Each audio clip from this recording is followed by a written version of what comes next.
成隊人殺到，要揾阿秋風講數，7點瞓覺確係做。夜晚扮花魁，仲要係掃掃，共你好 friend 底，齊齊陪住你真啱數。月光光，世人不可。陪住你。今晚仲唔係月光光510次啊？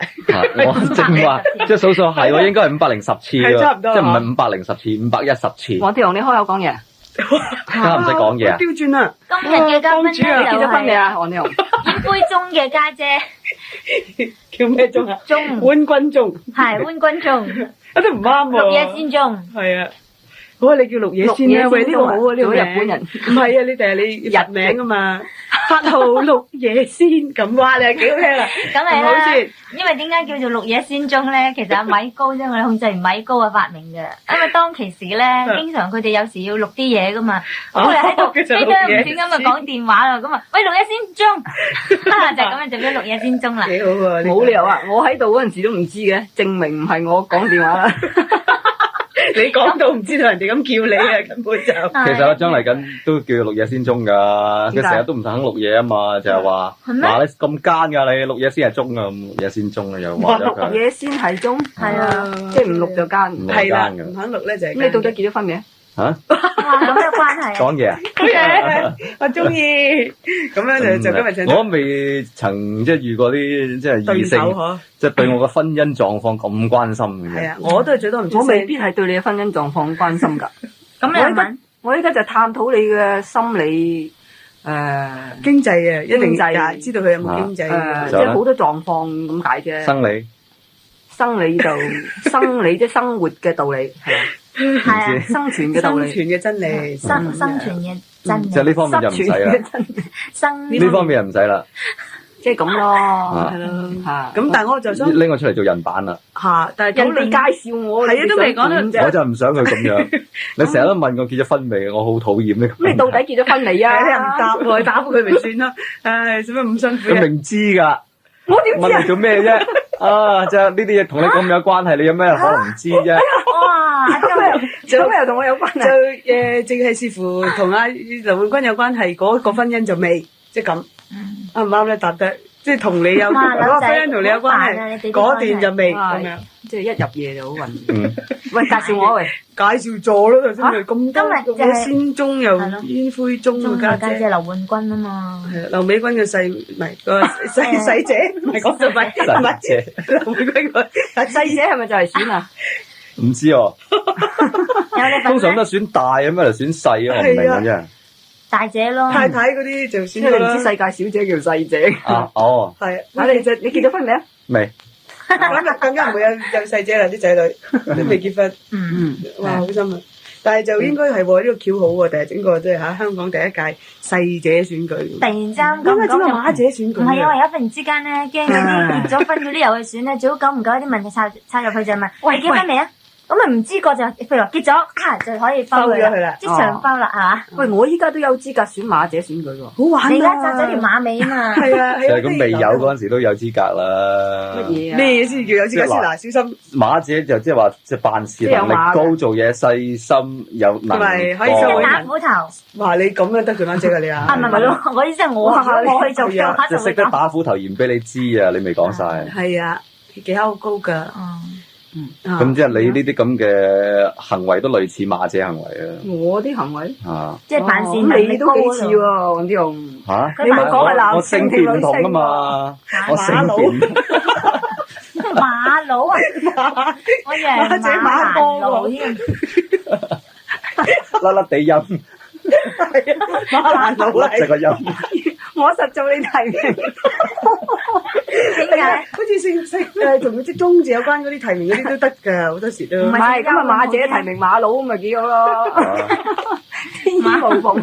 係，但係我發覺咧，唔係嗰個馬姐嚟要圍香港好少嘅地方，我諗受保護動物嚟㗎啦。即係我一個咁啦，你係至後生嗰個啦，你就係咁嘅即係又係幾已經係後生嘅。咁即係現前嗰啲都差唔多退晒休㗎我啦，就係咁意思啦，我就係咁意思。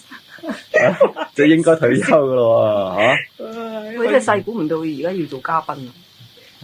係啊。你細嗰陣時梗係估唔到啦，大估就估得到啦啩。我哋冇當你嘉賓㗎，當你主持一樣㗎，而家當我主持啊。我哋就係今晚想咗，我哋即係嘗試下嘉賓嗰個。知未？知未？係咯，點樣？咁所以佢咪買到問你結咗婚未啊？即係訪問啊。仲有啲咩問我？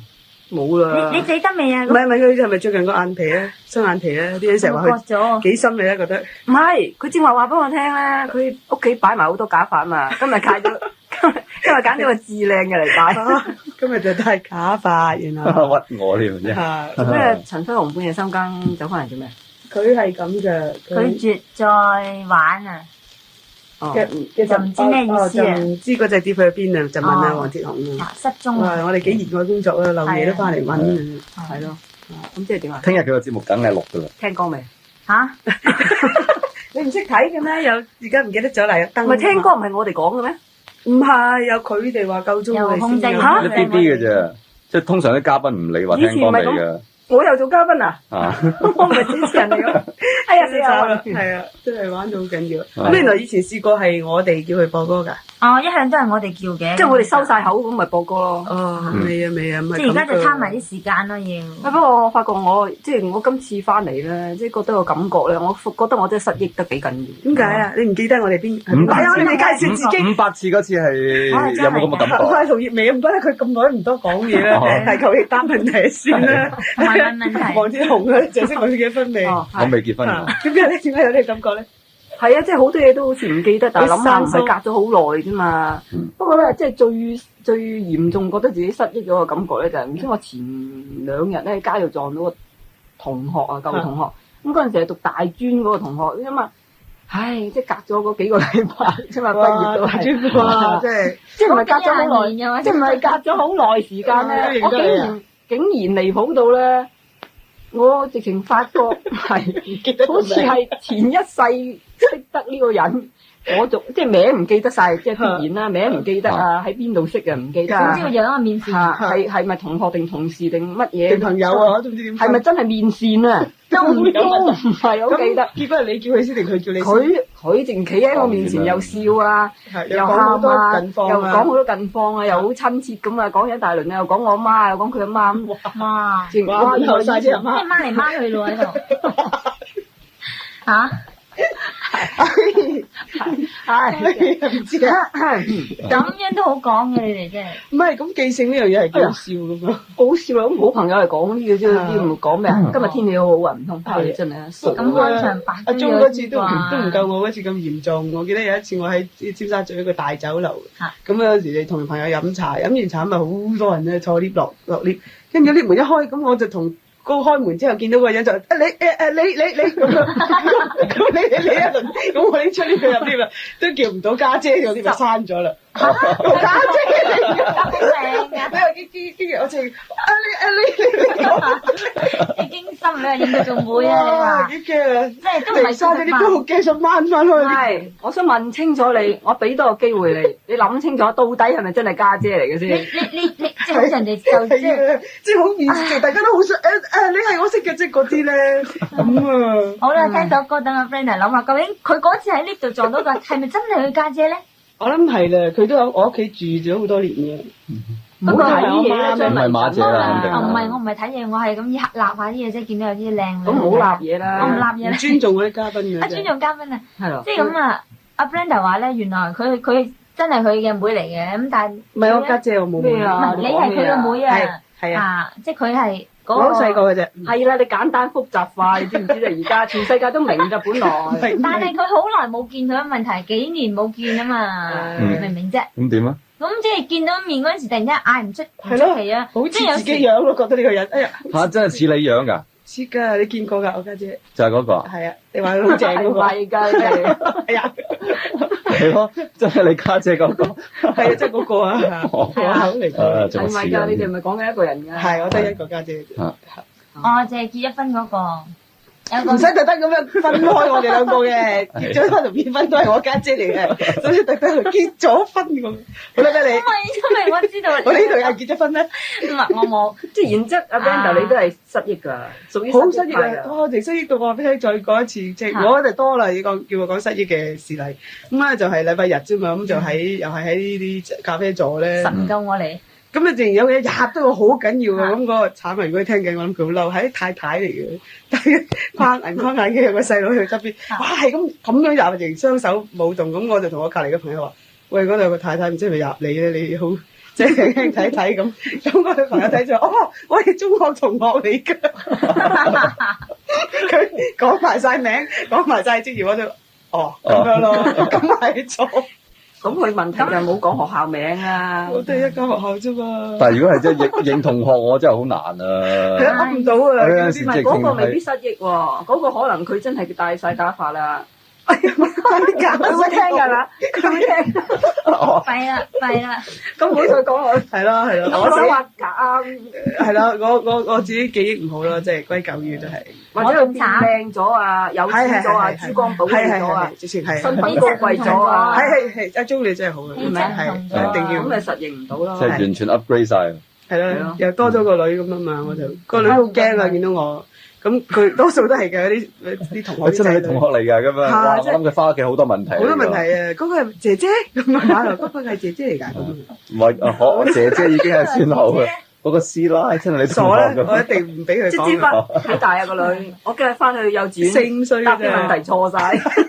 從此以後啊，講嗰啲 auntie 係點樣嘅錯晒。喺佢心目中嘅 auntie 原來係咁嘅。但係始終都唔肯叫啊，坐咗成下晝。譬如話叫佢auntie，我話姐姐咁，佢始終成下晝都冇出聲。即係又唔叫 auntie 又唔叫姐姐，即係為之語塞就係咁啦。係啦，真係好陰公。小到朋友我講我嗰單咧，冇話唔到你啊，係啊，我驚你唔記得咗啦，唔再講。我就唔記得嘅時候，快俾我講啊！先我失憶，一次喺街度，哇！迎面而來一個男士咁鬼熟口面嘅咧，成日都係咁嘅咋，弟弟又話好多男仔咧行過咗之後又擰轉去就叫我咯，咁啊叫到我名，梗係我識。好有型㗎啦嗰人。係啦，我唔敢講，即係總之佢叫我咁。一定要講，唔形容我哋唔。咁我又記錯咗咧，就係近期一個結婚嘅男朋友啊，記錯咗定記錯係結婚。我話你好啦，咁快結婚，我哋成班都未結婚，咁然後嗰日佢就話：乜你咁話我啊？即係咁講咗大輪。我話嗱知啊，我而家搬新屋啊，帶埋老婆一齊嚟玩啦咁話。然後翻到屋企諗下。呢個人係未結婚？我記住你聽個字咧就係你啊！但係認唔到嗰啲嘢啊，好心你就唔好出聲啦。或者夾硬要即係將呢個人有啲背景代入咗呢一樣背景入邊，咁啊幾唔好咧？係啦，逼人答喎，個老婆點喎？點咧？你嘅呢啲唔係叫失憶，呢啲叫失策。唔係喎，即係嗰陣時我淨當呢個朋友，因為佢哋有啲相似地方，譬如話身高啊，中意着西裝啊，唔使解男人一個咯，係相似男人啦一。個咯，係咯，都似噶嘛。咁佢講嘢啲 style 真係好似噶嘛，我咪以為係嗰個。咁你翻屋企諗，哎呀，即係記錯咗，唉，所以啲英文名尷你覺得尬。好似添啊，翻中 David 啊係，Peter 啊，你冚板當係 Peter 嘅啫。係啊，有好多個嘅啲仔。哇，你好清楚。即係而家最有記憶力嘅咧，就應該係黃鐵雄啦。唔係喎，但係佢頭先就話，即係佢都試過喺街撞到啲同學。但係呢一個就唔關話係咪即係問題記唔記得嘅問題，即係可能我有即係同學多啊，係咪啊？即係即係轉咗7間學校啊，同埋7間學校，每一級又讀幾年啊咁樣。咩級過讀幾年？啊，每一級讀咗幾年啊？你聽我即係呢啲係唔關我事啊！咁即係識得人多咁，你好難即係分清楚就咁。譬如話有啲人你好耐未見過嘅咁樣，你霎眼一望過去，咦係識㗎啦，但喺邊度見過你點記得啫？即係可能或者係連即係小學同學或者係中學同學你都分唔出㗎喎。有時真係諗錯咗。所以我自豪㗎啦，全部一律一視同仁都係唔識嘅。佢講好多資料我聽，我都繼續唔記得。我就係最好㗎啦，當佢係我 fans 嘅啫嘛。有冇聽我啊？做節目啊？幾好笑喎！已經拎定筆想同人簽名嗰隻啦，自豪㗎啦。不過我覺得我嗰次最恐怖嗰個感覺咧，就係我直情認為我係今世見過去嘅，即係嗰個感覺，我直情好似係隔。我以前啲嘢真係好似隔咗好耐嗰種都有嘅。我有一次咧，唔知去到一笪地方啊，嗰笪地方咧我明明記得咧，我係點樣去旅行去過，仲記得晒咧有人同我一齊爬艇仔爬過去啊，咁唔知點樣喺邊度食嘢係咪記得㗎？死啦！同邊班人去？幾時去？就唔記得，完全冇可能記得喎。同埋咧諗下。呢啲咁嘅地方，之前我識咁多班人，冇一班人係有可能會去嘅。喂，老實實嗰笪咩地方我都好想知。係嘛？嗰笪地方係咪內地嚟嘅？唔係內地嚟你㗎。係諗翻咧，直情係即係再去過嗰笪地方，再即係回憶到有啲咁嘅情景啊！嗱，嗰笪地方咧就係淺水灣某一條路仔行落去，然之後咧佢有一個岸嘅，即係沙灘咁樣一個岸咧。咁然之後咧就爬艇仔過去出個海出面咧有個小島嘅，就喺個島上面嘅。咁嗰次咧我就落即係唔知點樣去翻嗰個岸嗰度咧，嗰個沙灘嗰度咧就望到嗰個小島咧，就記記起得啦。就醒起曾但係經完全係啦完全冇可能記得同咩人去，咁發生咩事，因為發夢啊嘛嘢都唔記得。唔係㗎，但係係㗎會嘅。有一種好熟悉嘅感覺。搭艇仔嗰班人有冇翻過嚟啊？嚇！哇！有冇翻過嚟？哇！又嚟啦，冇即係大家都未曾準備驚，嚇佢暈咗。我哋今晚直情係等佢哋自己估主題啦，費事講啊！晚晚講佢哋聽做咩啫？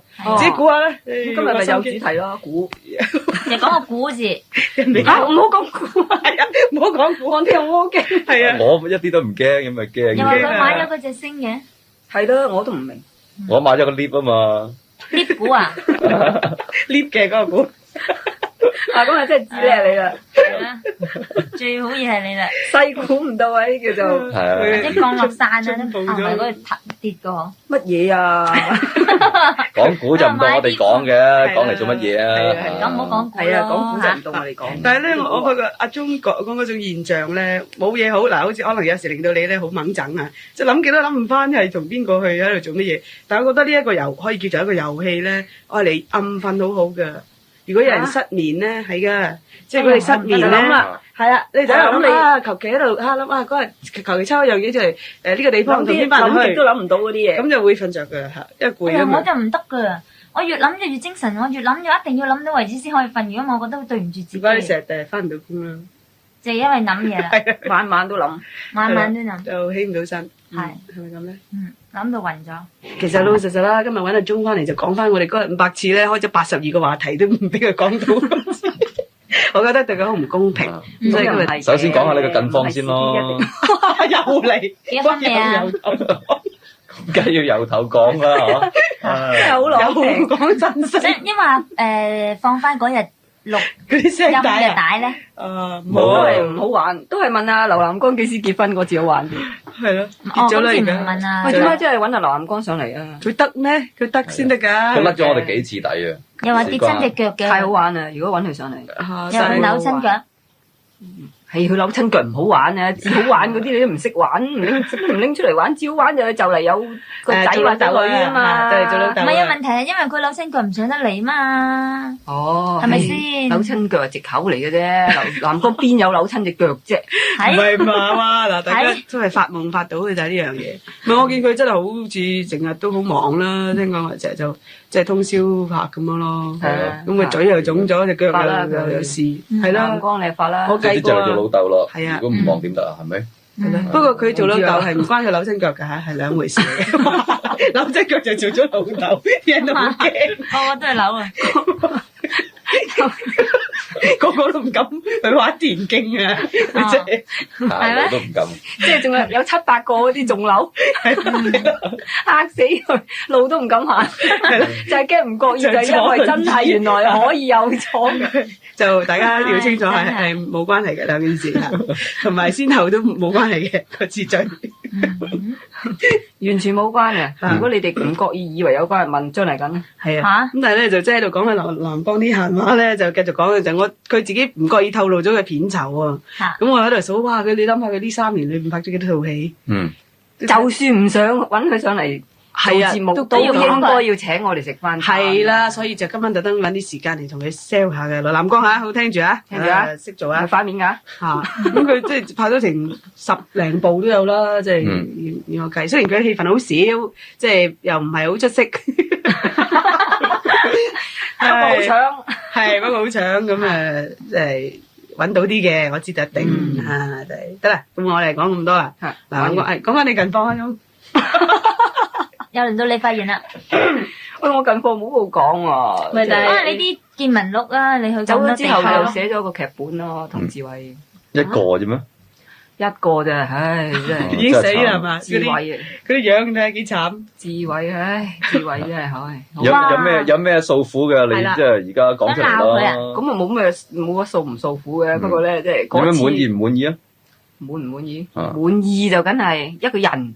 如果你有上進心嘅咧，就梗係話唔就好容易會唔唔滿意啊！尤其是對嗰啲片酬啊，唔係嗰啲即係稿費啊咁樣啦嚇，唉一定唔滿意。即係我覺得即係即係其實而家仲爭緊一個嘅，不過我實在又冇時間同佢寫，即係而家解釋一下啦。你有咁冇揾順便講下，曾志偉上嚟咁你又做節目啊？忙咩咧？冇啊，佢唔得閒，成日都揾咗都唔嚟，唔成日都係係啊，咁樣我啦。發覺佢唔係有心唔嚟嘅，佢又係有失憶症嘅，聽聞。係啊，即係佢成日都瞓過籠嘅，成日唔記得嘅都係嘅，，係咯。哦，點你去屋企等佢嘛？係咯，我聽講係咁嘅，要企喺佢床邊好咁樣嘅。近啫，哇，好而家危險喎！床邊啊，係啊，佢係我都好服佢拍到咁多電影，唔使驚啦，佢好多多地方都係床嚟㗎。係咩？嗯係啊，你求其有兜狀物體表啊、演柱狀物體啊，表演都係佢張床嚟㗎啦。係啊，哇，一條柱咁但係問題企喺度。你就唔知道佢即係揀邊張床啊嘛，而即係啊，係咯，係啊，邊個時間揀邊張床你就唔揸架車去知啦。兜㗎，好麻煩周圍㗎。揾佢喎，咁你又點搞啊？咁不過好佩服佢瞓覺咧，乜都瞓得嘅。唔係乜都瞓得，好多人乜都瞓得啦，好多人都係咁啦。即係我唔係最慘係唔知佢係咪真係瞓喎？即係佢可以，即係佢同阿鄭則仕兩個咧，即係好唔明咧，就可以竟然一路瞓咧嗯，知道晒我哋講咩嘅喎。哦即係有陣時啊，咁有陣時啊，梗係唔知啦，嗯咁有陣時就知啦。真瞓時咪唔知咯。係咯，即係好似肥 Ken 咁啦，佢可以一路瞓覺，一路食煙，一路扯鼻鼾。三樣嘢一齊做。係啊，眯埋晒眼咁淨。咁然之後咧，隻手咧就係兩隻手指咧就夾住口煙咁，喺個嘴邊喎，嗰個煙喺嘴邊啊。咁然之後佢得兩腳之後咧，跟住咧擠兩隻手指埋個口度，啜一啖，嚇得㗎，啜一啖一啜完咧就即刻，然之後啲煙咧就跟住出嚟啦，唉，真係犀利！唔知發生咩事，好驚。各位小朋友唔好學啊！呢個要都好好危高度險危險啊！係咯，係啊，嗯，佩服佢哋啲人瞓成咁。跟住即係連就食煙時間都冇啊！平時又要喺埋瞓覺度食。哦，佢哋乜都係瞓覺嗰陣時食做嘅做埋諗嘢啊，做戲啊，哇！嚇收錢啊！啊！你傾下劇本啊，同佢度下橋啊，明好精彩嘅，哇！大家都講到好犀利，話呢一場好緊要啊！咗啦，坐佢自己都拍緊手㗎，就瞓哇！好緊要，哇！好正，哇！好正好正，然之後跟住隻手仲喺度拍緊，哇！大佬，好誇張啊，卡通到啊！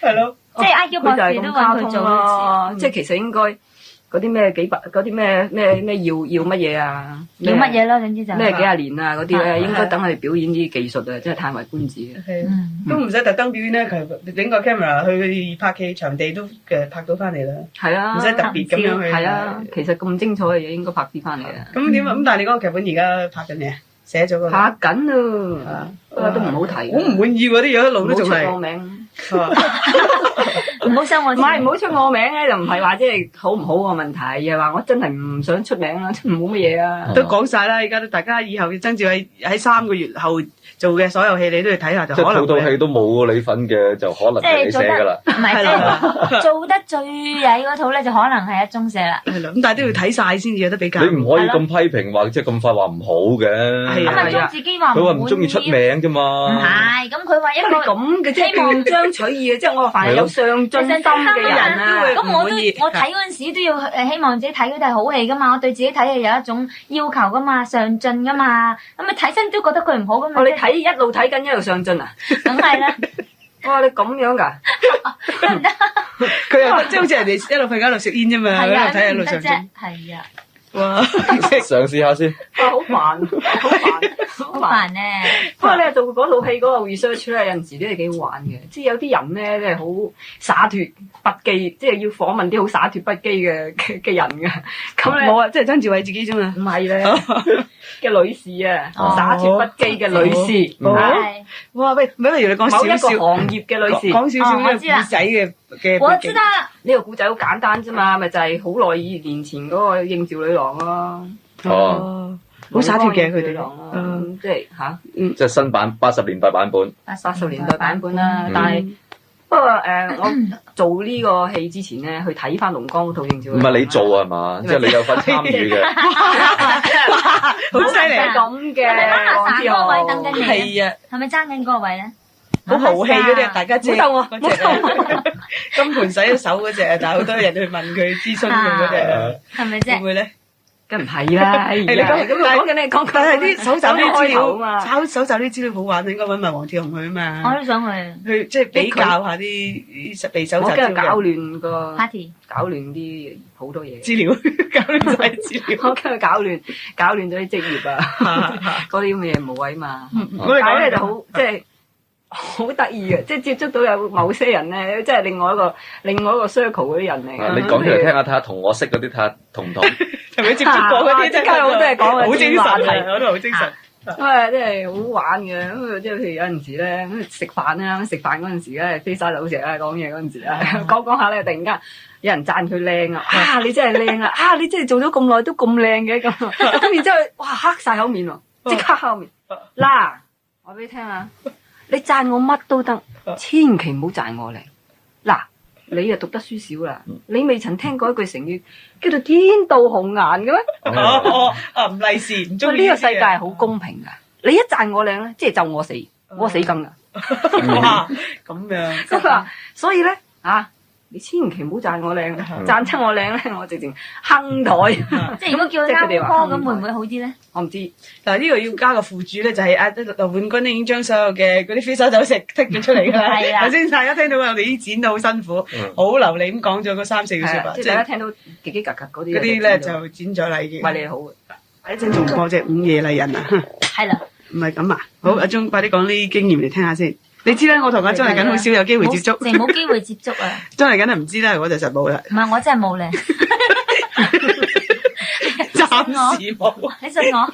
唉，暫時仲不過咧就嗰陣時睇翻阿龍江嗰套戲咧，即係我即係幾欣賞幾倍，即係幾幾即係覺得佢嗰套戲咧認真嘅。嚇。即係佢可以咧講五個古仔5個人，但係咧即係講到好有層次同埋即係唔亂咧，即係呢個都係唔簡單。我一往都覺得即係講翻我自己嘅感覺咧，龍江係執到過幾套戲，我都好英雄本色啦，係咪先？即係呢啲淨係同埋港島200啊嗰啲係啊，幾好啊！即係佢，但係佢而家就唔多出嚟做戲啦，或者拍戲。咪講翻阿鐘啦，即係哇！你真係我明知啦。不過其實點解唔揾一啲即係有實際經驗、親身接觸過嘅咁，然後即係你意思你係咪男人用旁敲側擊嘅手法啦？淨係即係咩啊？面對面、鼻對鼻、口對口，喂，即係口即係口啊！即係直線咁對住啊！即係即係咁樣，即係坐喺度係咁傾㗎，同埋佢哋一齊飲茶食飯。我就咪有個感覺咧，就係話，如果你係去問佢嘅咧，即係你講上嗰啲地方啊？嚇，哦咁，唉，即係唔係啦？一套戲咧。即係一個大企業咧，就唔係淨係你一個人做噶，好多人做噶。即係我咧就自問咧，我就唔能夠承擔呢啲咁樣嘅環境有唔同嘅角度噶嘛。嗱，等我解釋啦俾阿黃條聽。即係如果你話一個客人同埋一個主人嘅身份咁樣嚟叫嗰個譬如男人講翻，好難嘅。嗰啲女士可能唔肯講嘅，唔同嘅佢哋咁講。同埋咧，佢會係即係過濾咗先避忌晒集咁就冇乜用。我覺得你如果係直接問佢，佢都係可能會過濾咗㗎。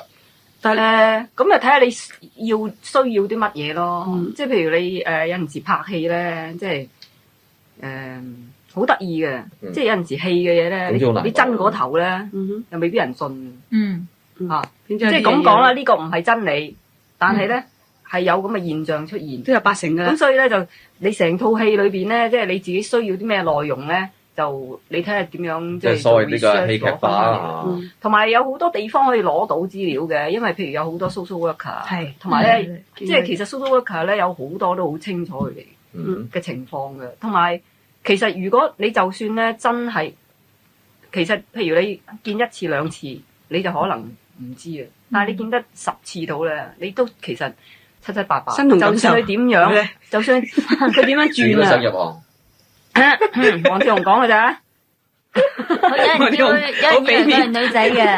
黃志雄講啊，想問緊咧，有冇啲咁高嘅女仔佢想做爸爸生。巴生。啊咪實，唔係但係即係變咗有你去同佢哋接觸咗好多次啦，即係嘛，即係要好多次咁樣去睇佢哋。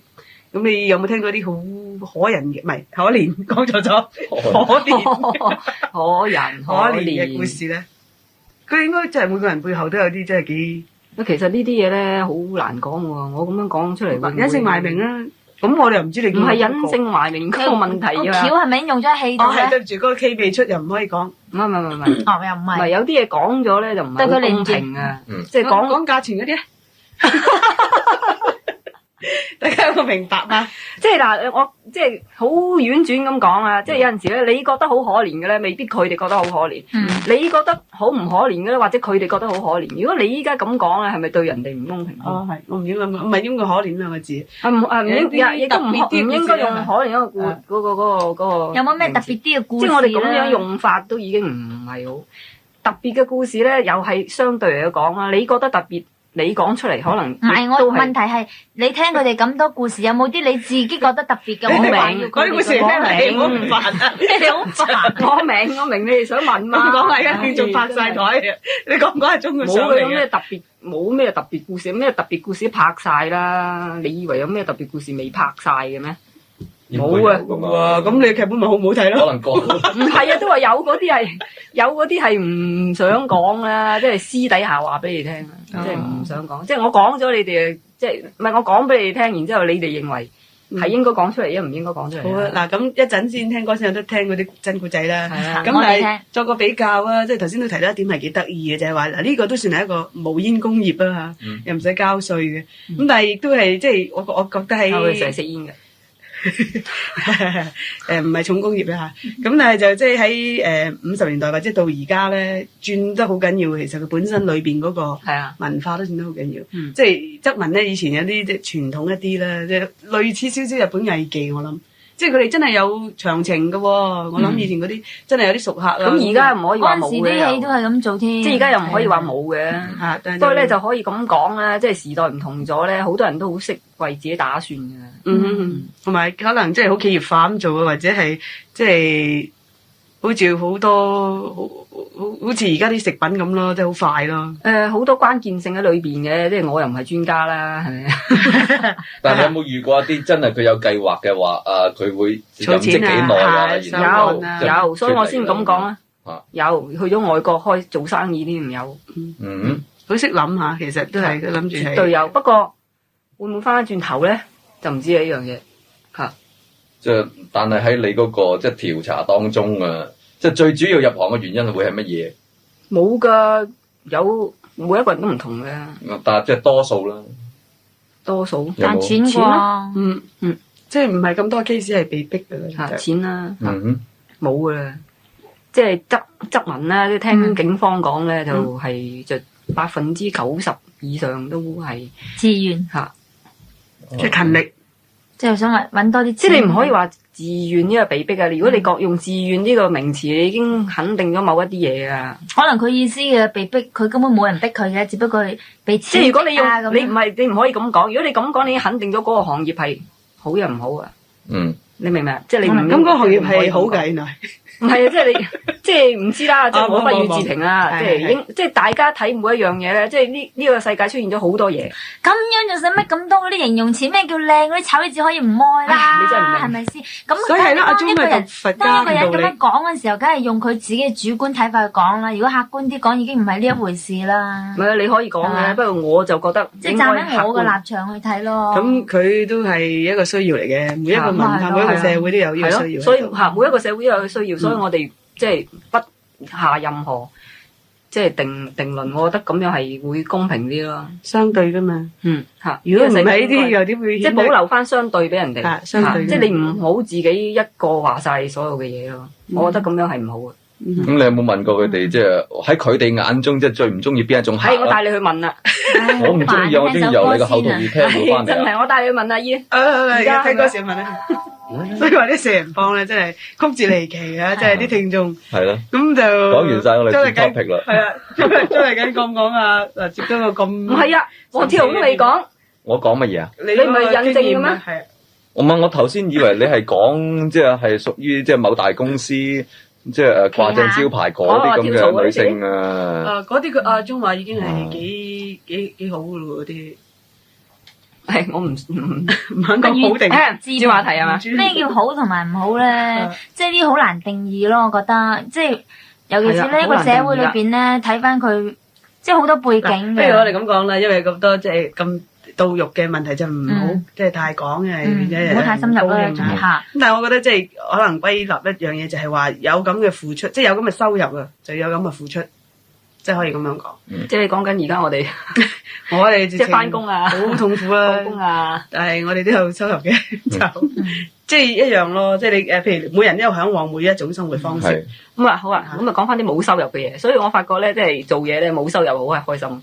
開心係嘛？我幾驚你今晚問佢攞錢。但係如果你冇收入又要付出嘅話咧，咁你唔好咁嚴重啊、隆重啊，咁搲晒口面啊嚟講。你扮晒眼眉。如果冇收入嘅説話咧，咁係餓死。唔係冇收入我唔介意啊，而係如果我冇收入，但係我同時要支出嘅話咧，係啊，我知啊，我即係會肚屙咁啫嘛，我食。去廁所去呢排咪有問題啫？呢排日日都係咁噶。唔係呢排啊，係呢排有少少。咁我就覺得係一件好痛苦嘅事嚟嘅，根本係基本上。我知啦，咁唔通我活到咁大個人啊，我唔使食飯咩？我都知道要使錢，我知嘅。我呢啲嘢係我知㗎。鍾意認真，我唔係唔知㗎，自己信我啦，我係信你啊。咁點啊？咁你講下嗰啲咩？你話冇，而家係講緊啲形而上嘅嘢，你知唔知啊？你明唔明啫？形而上學，即係一個人咧，有陣時咧係好實際嘅生活咧係有，咁你咪日日都經過咯。咁你日經過都好悶啊，係咪？一世即係你已經由即係自懂人性以來已經經歷到而家，係咪？將來可能面對嘅又係咁樣，咁你好悶咯，係咪先啊？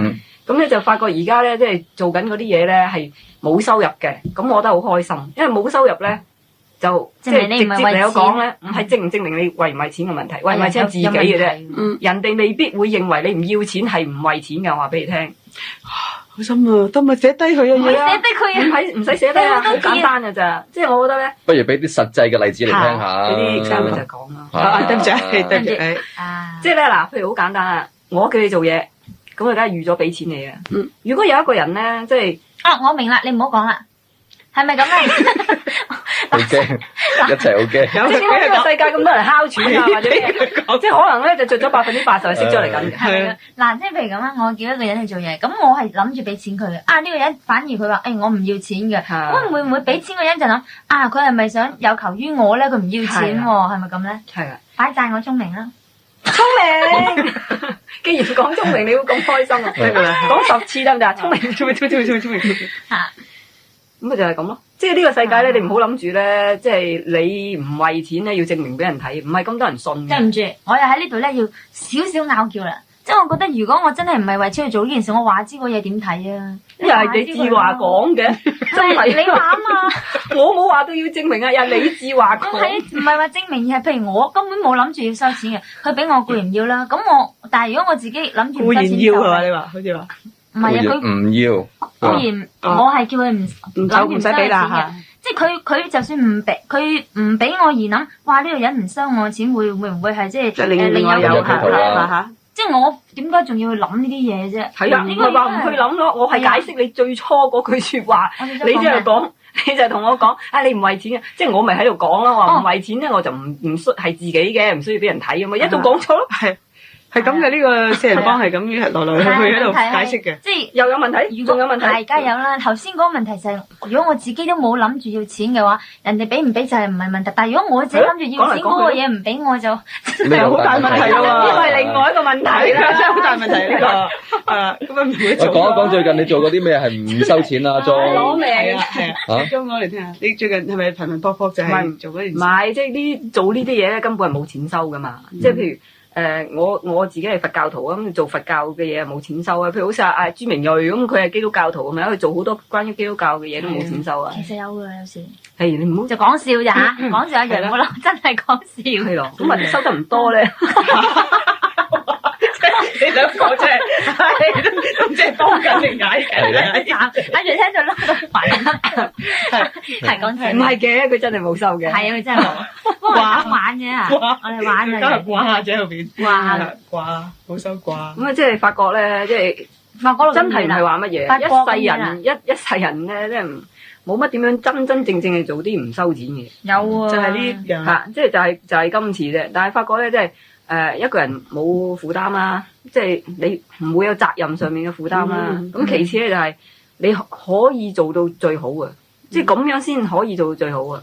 即係冇嘢去騷擾你，即係有時有啲錢變咗我哋衡量你要交幾多貨息出去啊咁樣。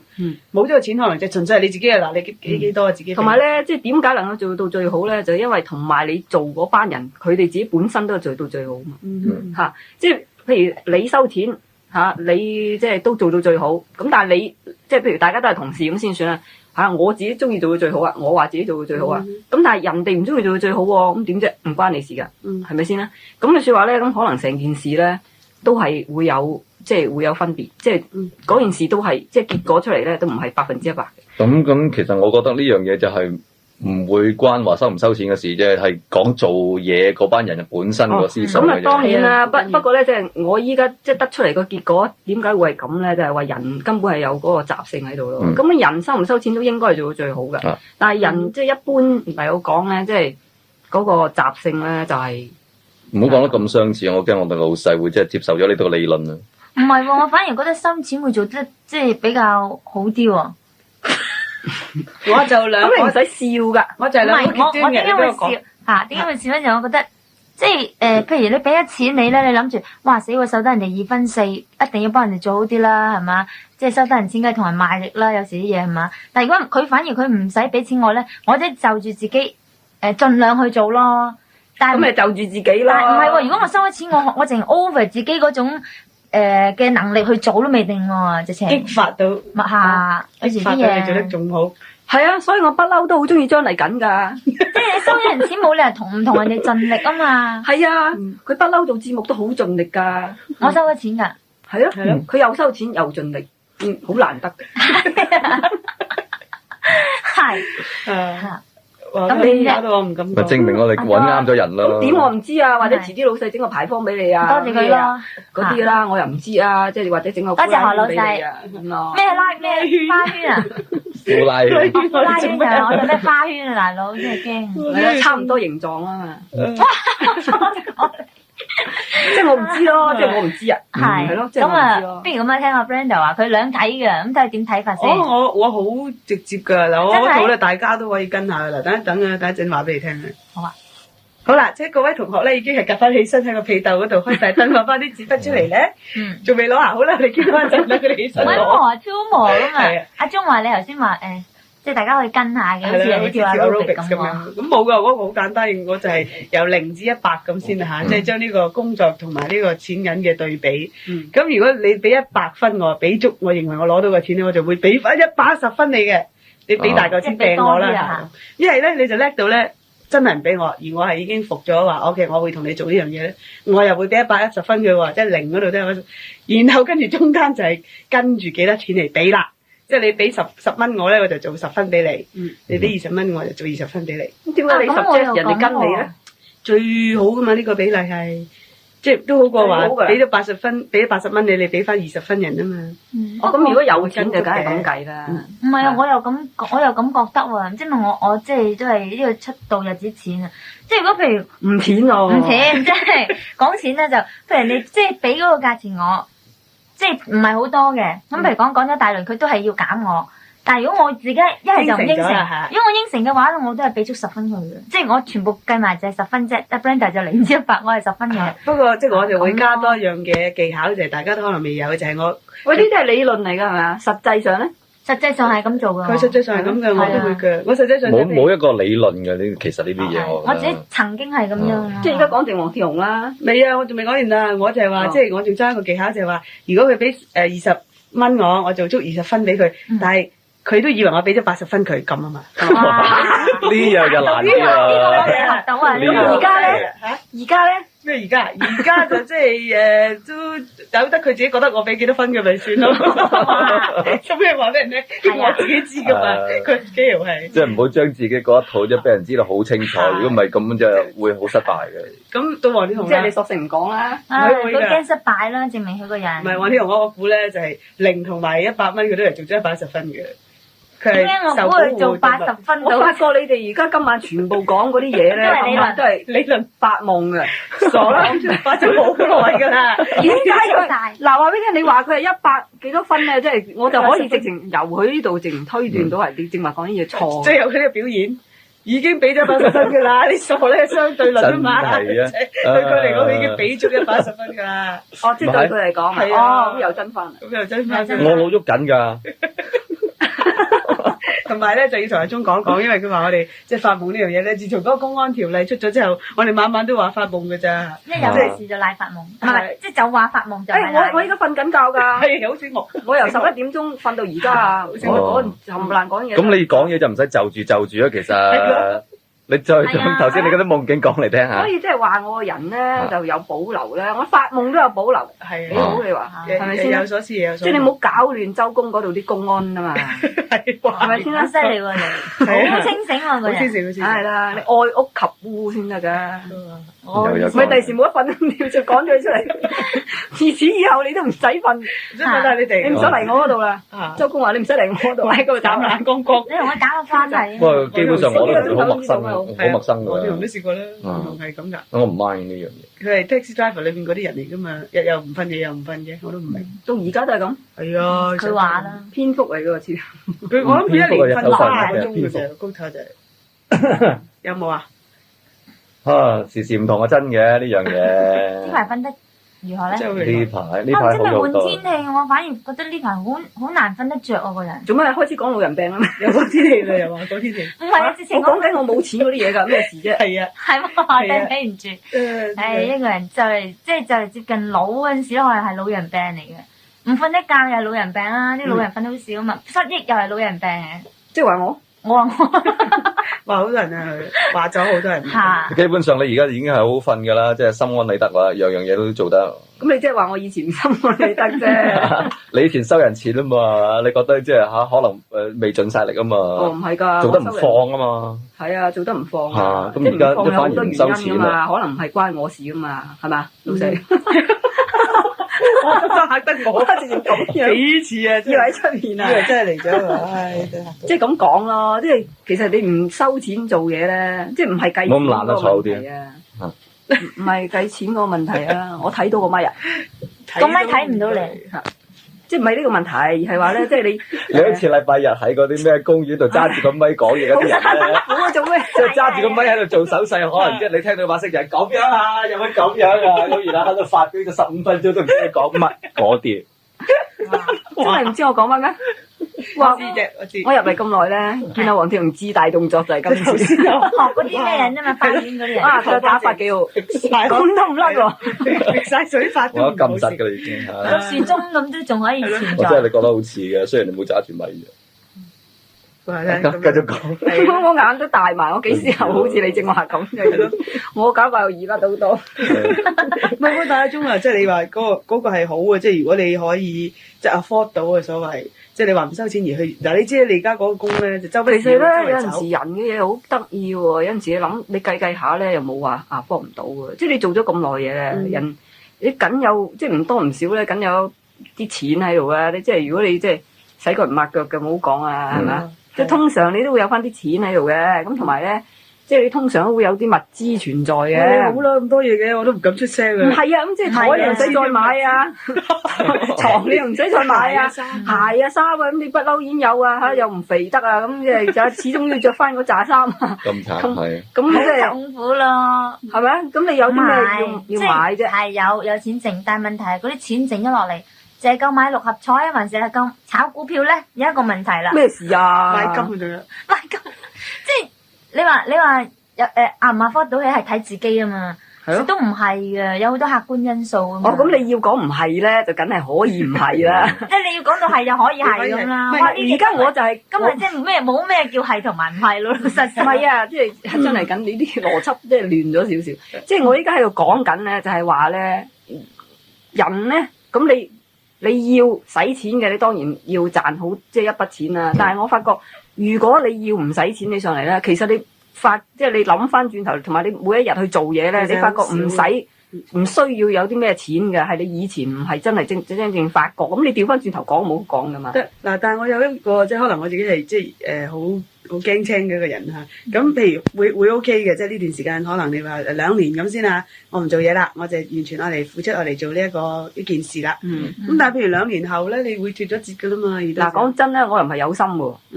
即係咧，我就冇咁樣計劃咧，就話我呢2年抌出嚟咧，我純粹去做一啲咧，即係冇錢嘅嘢。而係問題咧就係話，我做咗嗰樣嘢之後咧，發覺咧即係仲可以繼續做落去。哦，即係一路都即係仲可以繼續做落去。咁即係咁啫嘛。即係我冇話諗住咁。譬如而家我仲欠一個，即係應該仲有一個劇本應該要做嘅。咁咧就係話。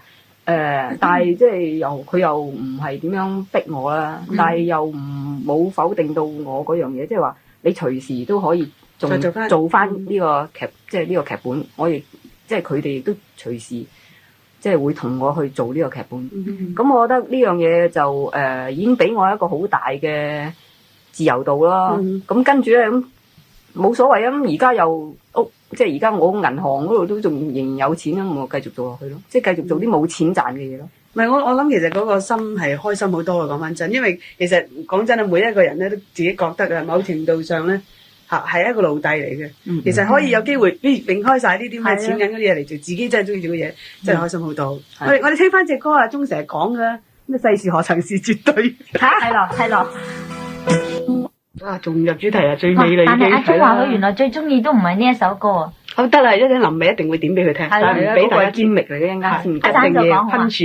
一樣啊。咁講起話，即係其實就講下由最初開始即係做呢樣嘢收錢嘅件事嚇，最即係天壇大佛啦，係咪啊？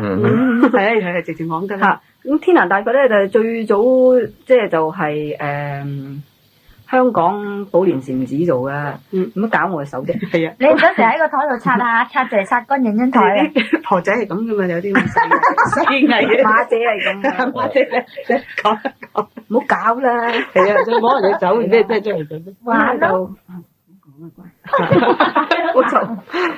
咁咧就咁我師傅咧，我皈依個師傅咧就係即係寶蓮禪寺噶嘛。咁咧就即係有咁嘅機會咧，咪入去裏面幫手咧。初咧就搞個簽約儀式嘅，就係啱啱香港寶蓮禪寺同中國呢個航天部啊，航咧就係即係航行嗰個航，天係天空嘅天，天係天空嘅天，即係航空嘅部門部門。咁咧即係航天部科學技術諮詢公司。哦，有關呢個事嘅簽約，即係呢間公司咁公咩個份子？因為佢哋信啲嘢係會騰雲駕霧嘅，所以同佢有關，係咪？好嘅，即係嗰陣時咧，其實就係一個投標嘅形式嘅啫。譬如話幾間公司咁，即係你 show 自己嘅實力出嚟，show 咗之後，內地嘅公司。嗰陣時都即係都幾耐年前嘅，咁咧就係最早咧曾經日本都有有份參與啊，咁但係當然啦，我哋希望中國自己中國本土建立嘅嘢咧，就希望我哋中國人自己出翻一份力去做啦嚇。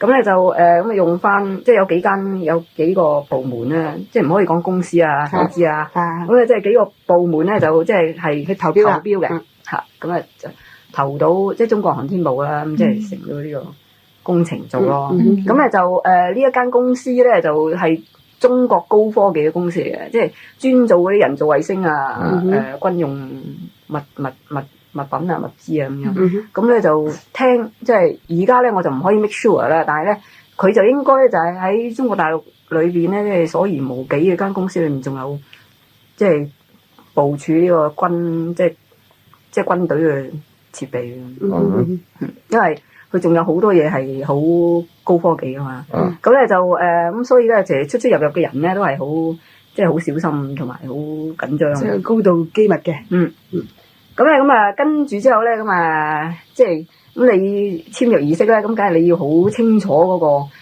個建造過程啦。因為咧，我就負責去寫嘅呢個天壇大佛嘅資料嘅。咁所以咧就一定即係你要好清楚究竟點樣做，你先寫得出噶嘛，係咪先？如果唔係咧，你都唔明咁人，你寫出嚟啲嘢肯定冇人明啦。咁所以咧就開始認識即係天壇大佛點樣建造啊，同埋其中嗰個過程係點樣啊。就係咁咯。咁啊開始咧就參與呢件事啦。咁參與呢件事之後咧，發覺好開心啦。就發覺原來冇錢做嘢咧，原來好開心嘅。同埋咧，我諗最吸引力大嘅咧就係呢樣事咧，實在係我一生之中咧未接觸過嘅。暫時一生之中。同埋咧，我喺度諗咧就話你一世人啊，可能暫時一世，唔係，半世。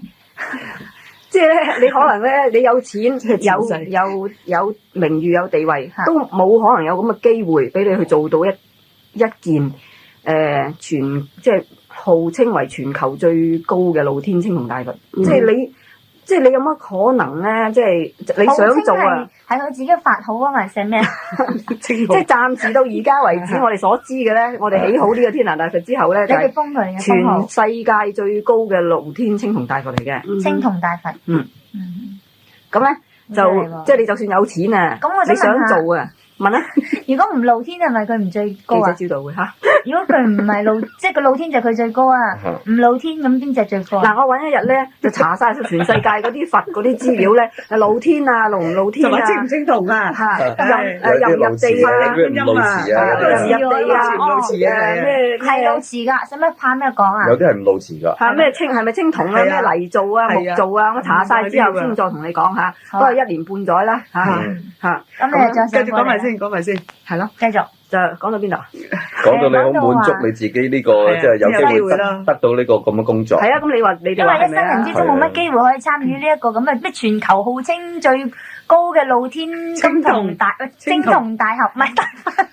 哇！金銅同大俠，即係佢講一個真係緊佢嚟咋，話你聽啊！可能做咗個曹大華出嚟。係啊，俾你講過咧，就完全唔知擠咗啲咩喺嗰度，就係咪全球第一單烏龍嘅大佛咯，都有第一嘅。不過阿鐘，我真係覺得你應該仲要擔當到一樣嘢，即係喺嗰個核電廠咧，應該揾佢去監察嘅。如果唔係，即係落晒水泥都冇得追究。係啊，係咪跟得唔足啊？可能就係做咩啫？但係呢個唔關事啦，即係你冇賴鐘先得嘅。我咪賴阿鐘。唔係啊，點解冇天馬事話我？即係我覺得，即係如果你係即係你抵得諗咁嘅工作態度好好咯。唔係我諗而家我講嗰個問題咧，就係話即係私人做嘢嘅態度係一個問題咯。而另外一個問題咧，就係客觀嘅條件嚟講咧，你想做都未必有得俾你做嘅。即係呢個世界有陣時好多嘢，你估你要去管核電廠啊？人哋俾你管核電廠係咪？係啊，即係咁講咯。緣分嚟嘅，係啊，即係譬如佛緣，係啊，冇錯。譬如呢個咁大嘅工程，我撇開宗教嚟講啊，呢個實在係一個好大嘅工程，同埋係涉及好多，因為青銅藝術咧係喺呢個藝術嘅價值嚟講咧，個藝術嘅技術價值嚟講咧係最高，因為個難度係最高嘅。因為除咗做咗個像個形態出嚟之外咧，佢仲要鑄銅，仲要冚啊嘛，一件件冚埋。咁如果嗰個藝術嗰個成品係細嘅，就唔使冚嘅。但係就算即係一件做出嚟咧，即係青銅嗰個藝術咧，喺所有嘅藝術技術上面咧，技巧上面咧，都係最高嘅。咁所以咧咁我以前未接觸過啦，又唔識啦，唔知嘅啦。以為點解咁大嚿青銅喺度等喺度嘅咧？咁係咯，咁咧就要冚嘅。係啦，咁咧就完全咧，而家又知道有一樣嘢咧，就係你嗰個天壇大佛咧，如果拆開一嚿嚿冚嘅時候咧，將來冚咗之後啊，嗰中間咧，即係一塊塊銅片之間咧，你計算嗰個熱脹冷縮啊。係啊，有個虛位嘅喎。即係佢嗰個虛位啦，同埋又要計算埋。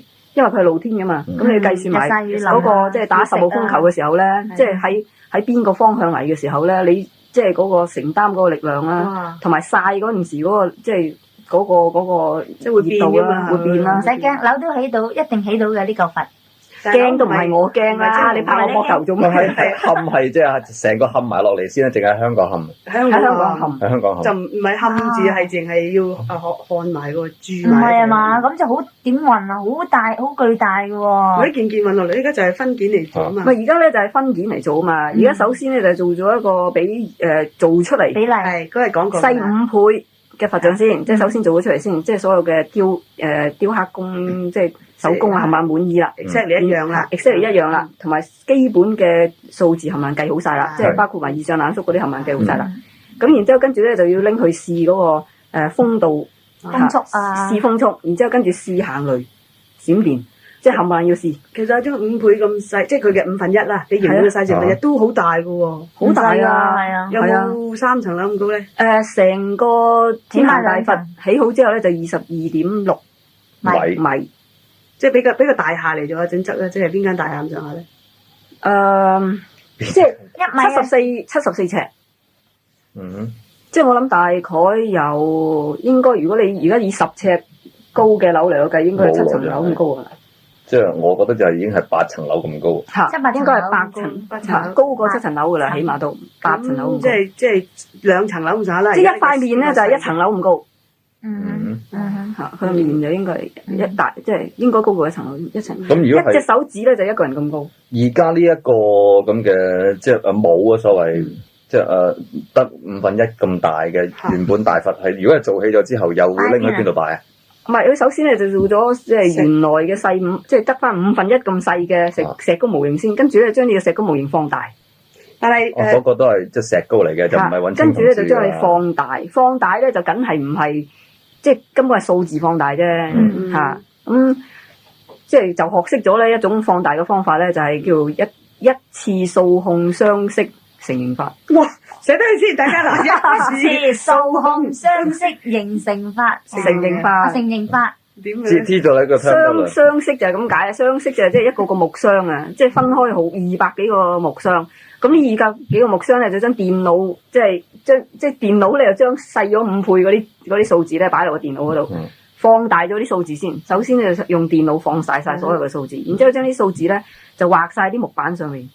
咁然之後咧，將呢啲200幾個木板咧，就冚唪唥冚埋佢咧，然之後先即係有200幾個木箱咯，唔係用啲木箱嚟乘起計咗數字嗰啲木板啊，即係立體咗佢，立體咗佢，即係立體咗佢，四方 cubic fit 咗佢，中英文冚唪唥出齊，即係咁樣佢先至齊企到三個，佢先企起啊嘛，dimension 啊嘛。咁咧就變咗立體嘅一個箱，即係大箱啦。咁然之後咧上面有晒放大嗰啲數字噶，咁然之後咧就喺外邊塗石膏，塗咗石膏之後咧就喺個即係進行石膏嘅雕刻工作。然後先再喺個石膏面嗰度做鑄銅上去。唔係，唔使。然之後咧拆翻200幾嚿出嚟，拆翻200幾嚿出嚟，嚇。即係將嗰個石膏拆翻200幾嚿出嚟。係啦，嚇，先至再分件去做。咁但係，譬如呢個青，我哋唔聽歌得唔得？哇，好惡喎，唔得，聽歌聽隻短嘅啦，最多。好緊張，以為仲有點唱歌咧，真係嘛？咁講埋咁就。即係有好多鐘噶嘛，嗰啲咩咧？我乜都賴個鐘啊！即係佛，唔係啊，好中意嗰啲人乜鐘乜鐘咁樣咧，啊，叫做佛鐘啊！忽然之間，鐘啊，佢叫做嚇到佢暈咗。咁講埋，即係譬如我哋知道話嗰啲石膏係咁樣啦，即係放大咗，然後做咗一嚿嚿嘅立體，已經係即係冚埋就一個佛。咁但係佢係石膏佛嚟噶嘛？即係好有興趣一件事咧，就係我哋舊年9月4號簽約嘅，開始做呢個工程嘅。咁啊，大家冇及過嘅，就啱今年嘅9月4號咧，就1:1嘅放大模型啦。個石膏咧就啱真係9月4號嗰日停晒手，做好晒。1:1，即係話即係真 size 啦，真 size 啦嚇。咁咧就冚唪唥做好晒啦。咁咧就真係有一個大嘅石膏模型喺度咯。咁咧就然之後跟住咧就將嗰200幾嚿拆翻佢出嚟，然之後分開嚟做。咁而家我諗跟住落最大嗰個工程咧，就係將塊面咧希望即係計劃之中咧，就係用一塊銅片做晒嚇。咁呢個技巧咧，如果做即係呢個鑄銅嘅技術啊，同埋嗰個雕刻嗰個成就咧，如果真係出到嚟嘅説話咧，係我諗即係歷史性舉世無雙啊，都幾歷史性。因為咧。即係我講就好簡單咯，即係你上去睇咧，佢哋真係涉及好多嘢，同埋佢哋真係出盡晒所有嘅人力、物力、勞力，冚唪唥係同埋咧，你加埋佢要即係及得住香港人做嘢嘅速率咧，對佢哋嚟講咧，根本係已經係真係好犀利考驗嚟嘅，真係佢哋做得咁快。佢哋真係好犀利。而家呢個城建工程都喺南京做嘅係咪？係啊，因為佢總公司咧就喺北京嘅，但係駐組咧而家暫時就喺南京，但係咧。即係要特別搬去啊？定係佢本身嗰度都有本身喺設到嗰度做有設施嘅？因為佢嗰度叫晨光鑄造廠，就喺嗰度鑄造嘅。咁但係咧就好多人去，喺蘇州啊、廣州啊、南京啊、北京啊，即係好多方面都有人去嘅。啲技工啊，所以係嘛要去晒。因為你唔同嘅技術咧，你要揾唔同嘅專家去咯。咁唔同嘅專家咧，分佈喺全世界嘅各地唔同嘅地方咯。即係你阿鐘有乜約咯？到即係嗰班人係有幾多？即係呢班員工參與咗做呢一個啲石島帽啊、石膏啊、鑄啊嗰啲，有幾多人？哇！大約唔清楚啦，幾多百咧？哦，我諗用千計咯。哇！你仲未計香港嘅人力物力咧？係啊，即係我意思即係話試下，即係睇下統計下。哦，我諗有嚇，好犀利啊！即係仲未計，而家只不過係成個工程做咗1/3啫喎。仲有2年未做啊！咁如果山西嗰邊點解你成日去山西咧？即係點解？哦，山西係另外一件事嚟嘅。有第二件事嚟啊！又唔關呢個佛事嘅。唔關呢個佛嘅。同埋山西嗰件事關佛嘅事，但係完全另外一件事嚟嘅。即係唔同呢個佛有。但係咧就唔講得。OK，私人即係但係嗰件事就唔講得，但係咧就可以講一件事俾你聽。呢件事咧，我諗都幾即係如果我諗電台去講都幾獨家㗎啦。好啊，即係咧西安好犀利啦，已經發掘咗一個兵馬俑啦，即係轟動全世界啦。即係講真一句啊，西安亦都因為呢個兵馬俑同埋絲綢之路啊，絲綢之路咧，即係興旺到真係不得了。但係竟然而家即係仲有一個新嘅出土嘅文物咧。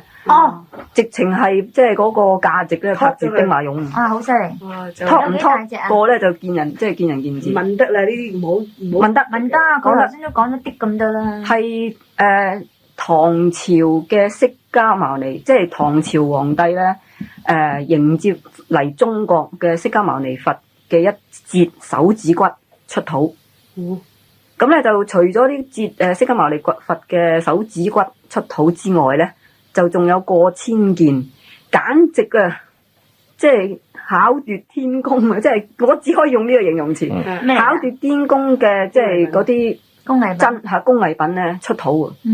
咁咧就聽講出土嗰陣時咧，就好令即係發掘嗰班人感動啊！因為點解咧？佢哋最主要咧就係去揾佛骨嘅啫，因為知道呢笪地方有佛骨。咁嗰個叫扶風縣啊，喺西安市嗰度。咁咧就扶風縣咧就已經知道法性寺嗰度咧係有佛骨噶啦。咁佢哋去揾，但係咧已經失蹤咗過千年。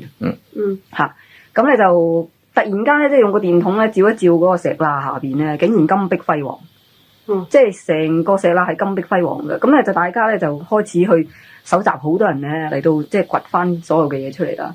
咁即係我知道嘅咧就係咧。可以咧，即係精彩到咧，就係用1/10咁薄，1/10分啊咁薄嘅真金，扭成絲，然之後即係所有嘅塔啊、花籃啊，冚唪唥都係用呢啲金絲嚟到織出嚟嘅。咁咧，佢另外仲有一啲好高價值嘅咧，就係咧，全部都係考古晒唐代啊，一直以嚟淨係得文字記載。冇實質嘅證據可以證明嘅嘢咧，竟然有翻晒喺度，全部喺晒嗰度。咁咧就因為嗰陣時已經係公元8五幾年嘅，即係到而家為止，起碼成1100幾年，即係過1000年，冚唪唥發掘翻佢出嚟。咁咧就有一隻叫做茶羅子咧，咁咧就原來咧就係中國人以前飲茶嘅茶道嚟嘅。即係好犀利，咁咧就證實咗咧，係比日本嘅茶道係早嘅。咁咧就即係可以講咧，係啦，係唐朝嗰邊傳過去嘅。咁佢就點咧？首先咧，咁佢一個咧就好似人哋嗰啲長條形嘅金屬器皿。咁咧就上面咧就個又係金屬做嘅碌啊，鐵碌。咁你將啲茶葉擺咗落裏邊。咁你就係咁碌啊，碌，咁啊碌到去咧就即係碎晒，碎晒之後咧就擺落嗰個盒嗰度，嗰個盒咧就好似我哋普通嗰啲首飾箱咁大，但係咧有3層櫃桶，嗯即係有櫃桶嘅。嗰啲櫃桶係點咧？你首先咧將嗰啲碎嗰啲茶葉燉咗落最高嗰個櫃桶嗰度咧，咁然之後沖茶啦，沖一次，即係隔3層咁樣係啦，篩完一大輪喺最尾個櫃桶度掹翻啲茶出嚟。哇！即係咁樣嘅，最低個櫃桶嗰啲，係啦，哇即係咁樣嘅情況嘅。咁咧即係咁呢個咧就即係叫厲害啦。有一個仲厲害，又點咧而家咧有一支刀咧，咪叫24尾嘅。係啊，咁啊有叉啊，就講一啲涼茶都有，涼茶都有，你講得啱，係。但係呢個24尾就有刀有叉有鉗有只係講有，即係一隻刀狀嘅物體咧，裏面你可以拆好多嘢出嚟㗎，裏面有叉啊、刀啊，乜嘢都有㗎，汽水啊，即係清理耳仔嘅嗰啲都有啊。原來唐代嗰陣時已經有已經㗎啦。有啦。咁咧最令人嘆為觀止嘅咧就係嗰個釋迦牟尼佛嘅佛骨啦。係啊我想問點樣證明係佢啊？係咯，因為咧，即係佢哋發掘咗呢個第一，咁啊，梗係考古專家啦。有實驗在你唔係考古，我唔係考古。無啦啦，淨係得一隻手指嘅係咯，嗰度咧係，咪證明佢以前俾人斬手指咧喺嗰度？係啊，佢自己戒到可能，係咪？可能就佢就攞命，攞命，要命。對唔住啊，唔係呢啲係叫舍利啊。琴日大家有冇睇呢個字公仔上咧？有解釋呢個舍利。舍利咧就上個禮拜啦。係唔啊，係，琴日都有講啦。係咧，哦，嚇時間過得好快，係咁講埋先，舍利咁樣。咁啊，即係舍利嘅舍利咧，即係人嗰個人即係圓寂咗之後咧，個身體裏邊攞出嚟噶嘛。咁你唔係話要嗰節有嗰節噶嘛？係咪先？你估要剩翻晒落嚟，咁我要剩翻晒落嚟，咁啊剩翻晒落嚟。一大堆。咁你係剩咗嗰節就嗰節啦。你意思係佢圓寂咗之後，佢就剩翻呢一個佛骨係一節嘅。係啦，即係其中一節佛嘅手指啦。咁我通常叫舍利，即係佛指嘅舍利嚇。咁咧就咁佢咧就好厲害。咁可能咧以前咧就預防人哋。阿鍾睇過嘛？我冇睇過，冇啊，我冇睇過，冇啊，我知啫，我知嚇。咁就即係咁啱先揾出嚟。咁咧就即係佢可能驚人哋偷啊。咁所以咧，原來咧嗰個地底咧就有幾層密室嘅。第一層密室咧，首先咧就發現咗一個即係乜嘢八寶出齊啦，金銀啊，咩珊瑚乜嘢都出齊啦。咁嗰啲即係佛龕，佛龕裏邊咧有棺材，好細嘅棺材，就有佛嘅手指。錯喎，但係唔係真嘅，唔係真嘅。但係真係有手指，只不過就唔係真嘅。冇錯啦。咁你哋一連4個都係錯嘅，即係等啲人如果偷都偷錯咗。係啦，玩死。咁啊，真係個棺材都好靚喎，嘢嗰個棺材正靚到應該係好靚啦。即係阿鐘係知咋，冇見過啊，佢知咋。應該就好靚啦。你俾嚿楊枝白玉我睇下，我實話靚。靚。哎呀，好精彩啊！咁今晚咧就阿鐘就上嚟同我哋傾到，即係知道我都話要傾咁多先傾到噶啦。好似仲有得講㗎。冇啦。你喺度，你本來嚟講啊，你係啦，你係搞掂晒咁。好驚心動係啊！好啦，阿鐘，我哋送翻我哋個 punch line 俾你啦，好唔好啊？哦，係啊，好人啊，即係。係啦。你話中意聽首咩歌啦？即係我以前咧，逢係唔如意啊，或者好猛啊，即係嗰陣時咧，我就每一朝早咧都緊聽呢首歌，即係叫始終都會行運。好，就播俾你聽下啦。好啦，拜拜啦喎。拜。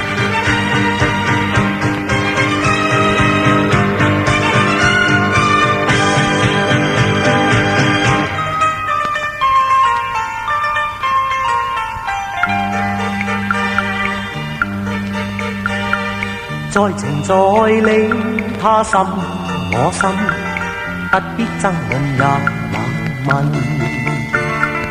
為人為我不必區分，一切是個開心要緊。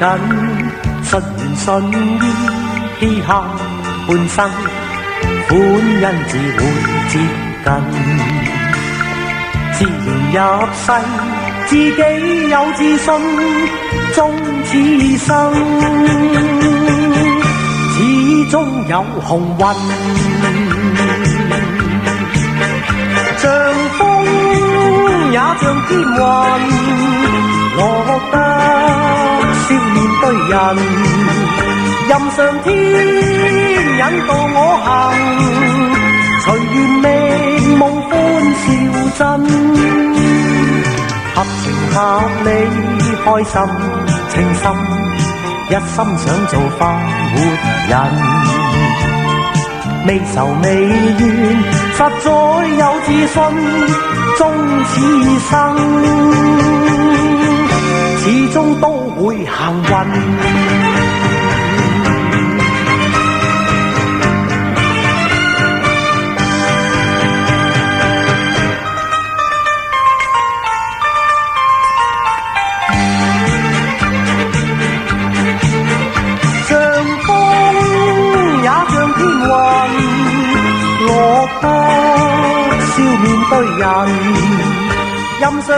請各位準備對時，現在嘅時間係凌晨1點。